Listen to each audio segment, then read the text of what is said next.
Kiev pouvait tomber au bout de 4 jours. Et à chaque fois, on a eu les mêmes éléments. C'est-à-dire que Kharkiv pouvait tomber au bout de 4 jours, etc. Et finalement, les villes ont résisté. Donc, après, la difficulté, c'est que sur cette situation, quand on regarde la carte, notamment les forces en présence, on se demande comment les Ukrainiens pourraient mener une contre-offensive pour essayer de résister plus longtemps. Donc, je ne sais pas si c'est une question d'heures ou de jours, mais en tout cas, vraisemblablement, la ville va tomber en faveur des Russes. Vraisemblablement, l'objectif, c'est de la faire tomber avant la date du 9 mai afin de pouvoir réunifier. On va montrer la carte de Mariupol avec ces deux bastions que sont le port et l'usine. L'objectif avant le 9 mai, vraisemblablement, de relier la Crimée et la Donbass avant d'avoir une frontière qui est terrestre. Mais je ne sais pas si c'est uniquement le seul objectif de Poutine. Je pense que Poutine a commencé son invasion avec deux objectifs qui étaient conjoints.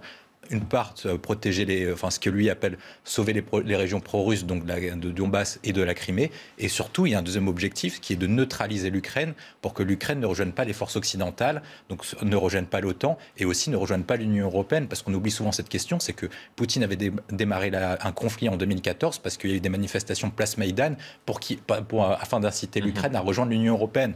Donc, la question qui est clé maintenant pour Vladimir Poutine, c'est cet objectif-là est clair pour la date du 9 mai, mais est-ce que c'est son seul objectif et qu'il va s'arrêter là après le 9 mai? Moi, je ne crois pas. Je ne crois pas et vraisemblablement, on arrive à une situation où les deux parties se polarisent. D'un côté, les Ukrainiens soutenus par les Européens et les Américains, et de l'autre côté, les Russes. Et je ne vois pas de sortie honorable à ce conflit. Et donc, on va vraisemblablement se diriger vers un conflit qui s'enliserait pendant plusieurs années, voire même une décennie.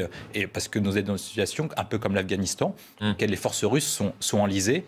Zelensky tient parce qu'il est un peu un héros de guerre, un peu à l'image de Winston Churchill. Et donc, vraisemblablement, vous aurez des guerres permanentes au cas des tensions sur la frontière du Donbass et sur la question du Sud, pas loin de la Crimée.